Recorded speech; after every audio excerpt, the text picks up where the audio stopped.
हमारा सटीक profit transfer होगा सर ऑप्शन नंबर डी, मतलब आप देखो सर 24 आवर जो यहाँ पर ट्रांसफर 24 घंटे, मतलब 24 घंटे के बाद में अंडा आप देखो सर क्या करता है, मर जाता है। आप यहाँ पर एक चीज ध्यान देना आप लोग सारे कि सर अगर मैं आपसे कहूं structure of egg cell, structure of egg cell की अगर हम लोग बात करें सर, एग सेल हिंदी में हम लोग बोलेंगे सर अंडाणु की संरचना की बात की जा सर, अंडाणु की संरचना की अगर बात की जा रही कि भाई स्ट्रक्चर अगर आपसे पूछ रहा है किसका सर, अंडे की संरचना अगर आपसे पूछ रहा है तो अंडे की संरचना कुछ कैसे होती है, आप लोग सभी इस बात को अच्छे से जानते हैं कि सर जो फीमेल रिप्रोडक्टिव सिस्टम है उसमें ओवरी जो है यहाँ पर आपको देखने को मिलेगा, सर ये फीमेल रिप्रोडक्टिव सिस्टम है, जो ओवरी है वो यहाँ पर आपको देखने को मिलेगा, मादा जनन तंत्र उसमें ओवरी आपको यहाँ पर देखने को मिलेगा, और ये ओवरी है सर, ये जो आप देख रहे हैं इस स्ट्रक्चर की अगर हम बात करें तो ये यहाँ पर ओवरी, ये भी ओवरी है सर, ओवरी दो होती है फीमेल में, और यहाँ से ये जो आप देखो सर अंडर में यहाँ से बना और यहाँ से अंडर बाहर निकलता है, अंडर निकलकर इस ट्यूब में आता है, तो ये कितने देर में आपको सर ये डिस्ट्रॉय हो जाता है, नष्ट हो जाता है, ओवरी से बनकर निकला और यहाँ पर बनते तो बहुत सारे अंडे, लेकिन एक ही अंडा ओवरी से बाहर निकलकर यहाँ पर आता है, तो 24 घंटे में ये नष्ट हो जाता है, यहाँ पर पूरी तरीके से डिस्ट्रॉय हो जाता है। और आप यहाँ पर एक और चीज याद रखना कि अगर मैं आप लोगों से बोलूं कि आप यहाँ पर देखोगे, आप यहाँ पर देखोगे कि आप यहाँ पर एक चीज ध्यान रखना कि स्ट्रक्चर ऑफ एक सेल अंडे की संरचना की अगर हम लोग बात करें तो ये कुछ संरचना कुछ इस तरीके से, देखो आप लोग सारे अंडे की संरचना कुछ इस तरीके से कि अंडे में क्लियर होती है सर, इस लेयर को बोलते हैं ज़ोना पेलुसिडा, क्या होती है क्लियर होती है इसको बोलते हैं ज़ोना पेलुसिडा, थोड़ा सा जो ज्यादा डार्क हो गया थोड़ा सा कम करते हैं देखो,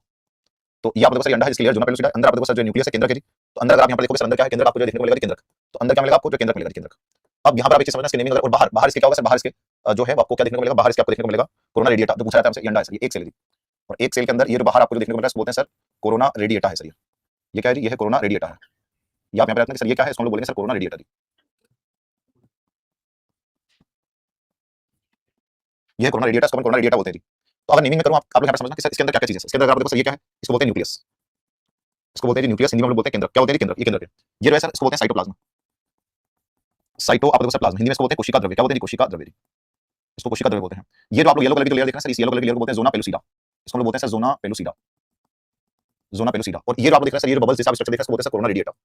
कोरोना आप देखो सर रेडिएटा, कोरोना रेडिएटा। तो आपने यहाँ पर देखा कि सर जो स्ट्रक्चर अगर आपसे एक का पूछा है कि सर जो अंडा है उसका स्ट्रक्चर पूछा है, सभी लोग सेशन को शेयर जरूर करना, जितने लोग भी अपनी क्लास में लाइव हैं सब लोग जो सेशन को शेयर जरूर करना ताकि और भी अभ्यर्थी हमारे साथ इस सेगमेंट में, इस सेशन में क्या करना है जुड़ जाएगी। तो आप यहाँ पर देखोगे कि सर ये जो मैंने आप लोगों को बोला कि सर ये जो है ये क्या है केंद्रक है जी, ये क्या है साइटोप्लाज्म है, ये है सर ज़ोना पेलुसिडा, और आप देखो सर सबसे जो ऊपर आप देख रहे हैं सर बबल जैसा स्ट्रक्चर, इसको हम लोग बोलते हैं सर कोरोना रेडिएटा, इसको हम लोग क्या बोलते हैं सर, इसको कोरोना रेडिएटा हम लोग बोलते हैं सर। अब यहाँ पर आप एक चीज जानते हैं सारे लोग कि सर इन सबके काम क्या है, जैसे आप देखो सर ये पोषक तत्व युक्त होता है सर, कौन तो मैं आप लोगों से बोलूं कि सर ये जो होता है ये होता है सर पोषक तत्व युक्त,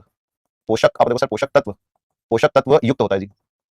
या सर पोषक तत्व युक्त होता है, कौन पोषक तत्व युक्त होता है, आप देखो सर साइटोप्लाज्म। ज़ोना पेलुसिडा की अगर हम लोग बात करें, ज़ोना पेलुसिडा क्या करता है, निषेचन के लिए शुक्राणु की पहचान करता है सर, निषेचन के लिए कि अंडा है इससे आकर जब आप शुक्राणु जब टकराते हैं तो निषेचन के लिए शुक्राणु की पहचान करता है जी, निषेचन के लिए आप अपना निषेचन के लिए शुक्राणु की पहचान करता है जी,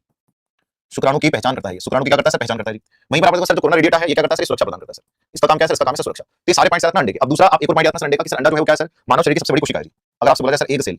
एक सेल कहें या फिर आप लोग सर ओवम कहें या फिर हम लोग जो है वो oocyte कहें या फिर हम लोग कहें सर अंडाणु, तो अंडाणु आप एक चीज याद रखना कि सर यह मानव शरीर की सबसे बड़ी कोशिका है, यह आप देखो सर यह मानव शरीर की, मानव आप देखो सर शरीर की सबसे बड़ी कोशिका, शरीर की मानव शरीर की अगर आपसे बोला जाए सर सबसे बड़ी कोशिका जी, मानव शरीर की सबसे बड़ी कोशिका अगर आपसे पूछा है कि सर मानव शरीर की सबसे बड़ी कोशिका कौन सी है, तो वह सर अंडाणु एक सेल, और ये 150 माइक्रोन की होती है, 150 माइक्रोन की होती है, कितने माइक्रोन की होती है सर, 150 माइक्रोन, जैसे यूनिट से अपन लोग जो है वो मीटर में मापते हैं, किलोमीटर में मापते हैं, सेंटीमीटर में मापते हैं। आप लोग यहाँ पर देखोगे कि सर हर तरीके से हम लोग क्या करते हैं, मेजर करते हैं। तो आप यहाँ पर देखोगे कि सर इसको मेजर करते हैं माइक्रोन में करते हैं, और 150 माइक्रोन मानव शरीर की सबसे बड़ी कोशिका है। अब आपके मन में अगला प्रश्न क्या आएगा, अगला प्रश्न आपके मन में आएगा कि जब मानव शरीर की सही मानव शरीर की जो है वो सबसे बड़ी कोशिका है, तो ये तो फीमेल की सेल है सर, ये अंडा तो फीमेल में होता है, तो आपने मानव कैसे कंसीडर कर दिया। तो आप एक बात देखना कि सर जब भी हम साइंस में मानव शब्द बोलेंगे तो मानव में मेल और फीमेल दोनों को ही कंसीडर किया जाएगा। जैसे मानव शरीर की सबसे छोटी सेल कौन सी, शुक्राणु स्पर्म सेल है, तो जब भी मानव बोला जाएगा तो आपको ये बात मान लेनी कि सर वहां पर मेल फीमेल दोनों जो है वो क्या किए गए, दोनों कंसीडर किए गए हैं। चलो भाई अगले क्वेश्चन पे लेकर आते हैं, अगले क्वेश्चन का आप लोग सारे